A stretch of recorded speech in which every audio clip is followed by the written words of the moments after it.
ಆಡಳಿತ ಪಕ್ಷದ ಲೋಪದೋಷಗಳನ್ನ ಟೀಕಿಸಬೇಕಾದ ವಿಪಕ್ಷ ತನ್ನ ಪಕ್ಷದಲ್ಲಿರುವಂತಹ ಗೊಂದಲ ಭಿನ್ನಮತ ಬಗೆಹರಿಸೋದಕ್ಕೆ ಶತಪ್ರಯತ್ನ ಮಾಡ್ತಾ ಇದೆ. ವಿಜೇಂದ್ರ ಟೀಮ್ ಟೆಂಪಲ್ ರನ್ ಮಾಡೋದಕ್ಕೆ ಮುಂದಾಗ್ತಾ ಇದೆ. ಯತ್ನಾಳ್ ತಮ್ಮ ಹಳೆ ಶೈಲಿ ವೈಖರಿಯನ್ನೇ ಮುಂದುವರಿಸಿದ್ದಾರೆ. ಯತ್ನಾಳ್ ವಿರುದ್ಧ ಡಿ.ವಿ. ಸದಾನಂದ ಗೌಡ ಕೂಡ ಅಖಾಡಕ್ಕಿಳಿದಿದ್ದಾರೆ.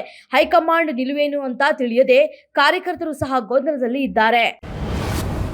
ಇತ್ತೀಚೆಗೆ ಗುಜರಾತ್ನ ರೈಲು ನಿಲ್ದಾಣದ ಸಮೀಪ ಯುವತಿಯ ಅತ್ಯಾಚಾರ ಕೊಲೆಯಾಗಿತ್ತು. ಕೇಸ್ನ ಆರೋಪಿಯ ವಿಚಾರಣೆ ಸಂದರ್ಭದಲ್ಲಿ ಹಲವು ಆಘಾತಕಾರಿ ಅಂಶಗಳು ಬಯಲಾಗಿವೆ.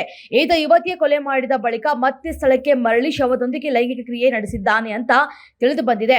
ನವೆಂಬರ್ 14ರಂದು ಉದ್ವಾಡ ರೈಲು ನಿಲ್ದಾಣದ ಸಮೀಪ 19 ವರ್ಷದ ಯುವತಿಯ ಕೊಲೆಯಾಗಿತ್ತು. ಹಳೆಯ ಮೇಲೆ ಆಕೆ ಶವ ಪತ್ತೆಯಾಗಿತ್ತು. ಹಂತಕ ಹರಿಯಾಣದ ರೋಹ್ಟಕ್ ನಿವಾಸಿ ರಾಹುಲ್ ಜಾಟ್ ಅಲಿಯಾಸ್ ಭೋಲು ಕರ್ಮವೀರ್ ಈಶ್ವರ್ ಜಟ್ ಎಂಬಾತನನ್ನ ಪೊಲೀಸರು ಬಂಧಿಸಿದ್ದಾರೆ.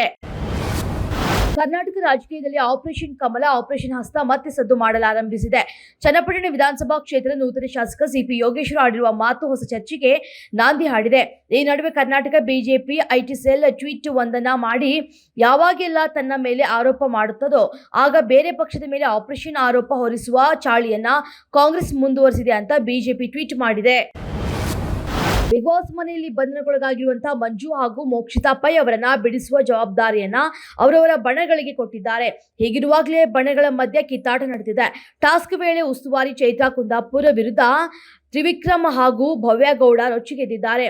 ಪೌಲ್ ಕೊಟ್ಟಂತಹ ಕಾರಣ ಚೈತ್ರಾ ವಿರುದ್ಧ ತ್ರಿವಿಕ್ರಮ್ ಭವ್ಯ ಸಿಡಿದೆದ್ದಿದ್ದಾರೆ. ಈ ವಾರದ ಟಾಸ್ಕ್ನಲ್ಲಿ ಯಾರು ಗೆಲ್ತಾರೆ, ಯಾರು ಕ್ಯಾಪ್ಟನ್ ಆಗ್ತಾರೋ ಕಾದು ನೋಡಬೇಕಾಗಿದೆ.